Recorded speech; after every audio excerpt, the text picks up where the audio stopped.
a lot of you know who we are. I am Charlie Durso. This is Corey Jones, Diamond IBO. And we just wanted to put this one message out. This is a bubcast. And we wanted to put this message out. This message is on heart. So I just would like to introduce Corey to you. Corey's originally from the inner city in Queens. And Corey, tell us a little bit about yourself, growing up, your background. Okay, well, first and foremost, good to see all of y'all when we can't see you, but we're here at a beautiful day here in Charlotte Anne's estate. But Dolores and I both grew up in the inner city of Queens, and that's out of the 5 boroughs of New York.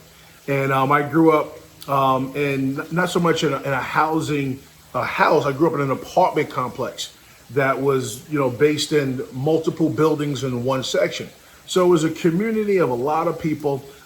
We didn't have a lot of money. Our parents worked very hard. My brother and I grew up with our parents, but my dad worked 2 full-time jobs. My mom worked a full-time job. And then we were latchkey kids, meaning we had to operate on our own while they were at work and things of that nature. So we were self-sufficient pretty early. Lost my dad at the age of 13. He was 33 years young, died of a large heart attack while at work. So that put a big dent in my life. Okay, right. So my whole life changed. Also the older brother.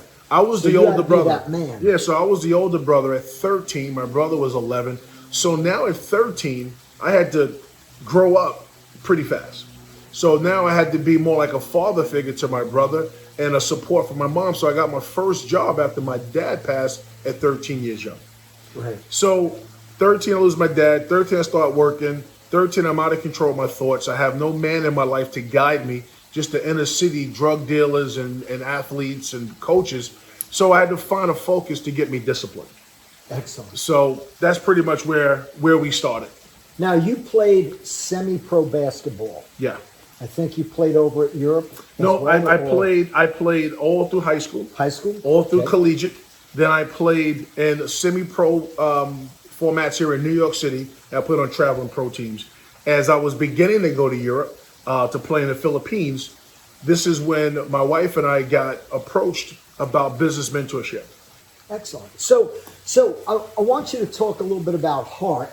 Like heart has a lot to do with discipline. So how did the discipline in your life come about? How did you become disciplined? Well, the first thing is, when I realized that I was kind of like on my own now. Not having a father figure. But fortunately, basketball was my savior.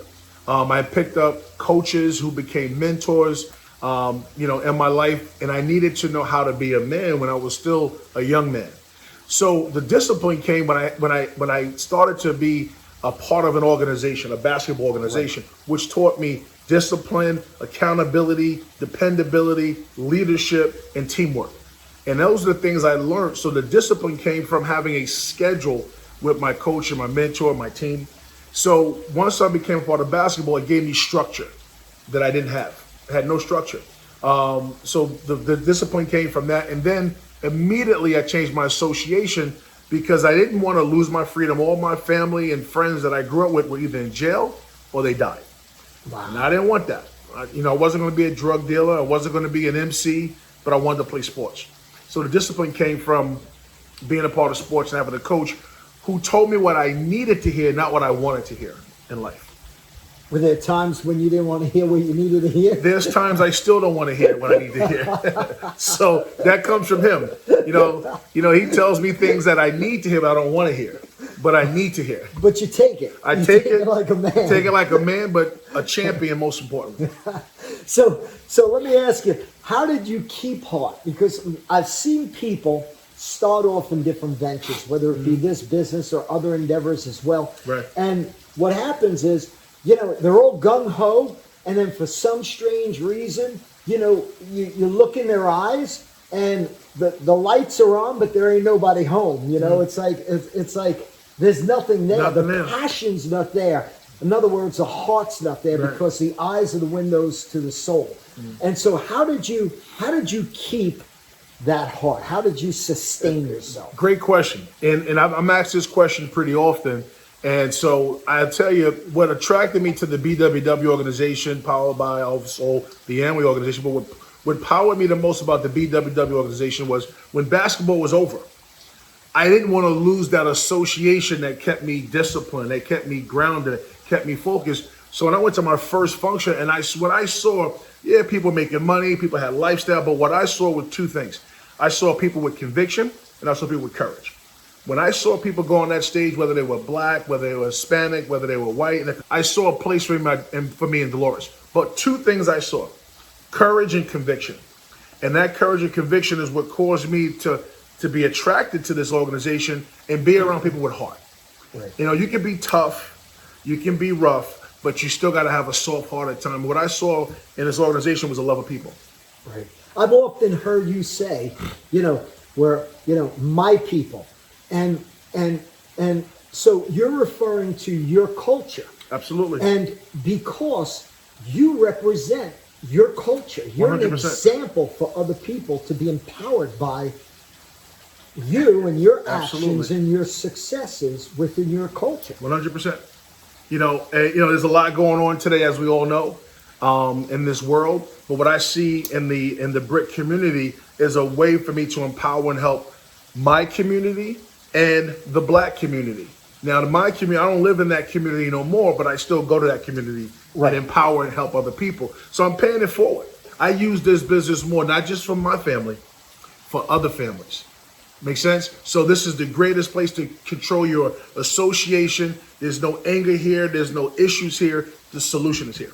Right. You also coach young men, young adults. I volunteer my time. You now. volunteer your time. Yeah, since I was able to get out of my full-time occupation and run my businesses, I volunteer my time and coach young kids and young father program I funded in Queens. For young fathers that may have a kid at 15 or 16 or 17 and have no direction. No parents in No their parents life. in their life. No function. No function in their life. No Just support. dysfunction. Right, just total dysfunction. But they come to our young fathers program and we guide them. I teach them about entrepreneurship. I teach them about manhood, family representation. So that's my way of coming up with a solution.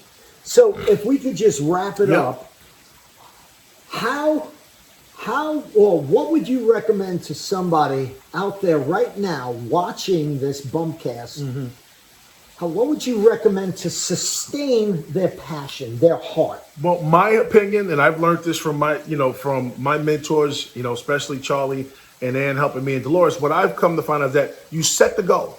Dolores and I set the goal many years ago, Diamond, but we set the goal and then we focus on the work. We set the goal, and I don't focus on the goal every day. I focus on the work every day. If I focused on the work, then I have no time to be distracted into other areas that don't help the goal. So everything we do pertains to the goal. So we set the goal, and then we do the work, and we focus on the work. And then how about your association? My association is where I keep myself away from distractions, which are people. That helped us go diamond. Who we associated with. So you got to control your associates because some people out there only have their interests at heart. But the association that we're part of have your interests at heart. So I associate with people where my interests and my values are at their heart as well. Powerful. Thank you, Corey. Hope that helped. Excellent. Great day. You nailed it. Here's Thank the you. man with the plan. God bless you guys. Take We that love y'all. knowledge, put it into action, make it happen. Be well.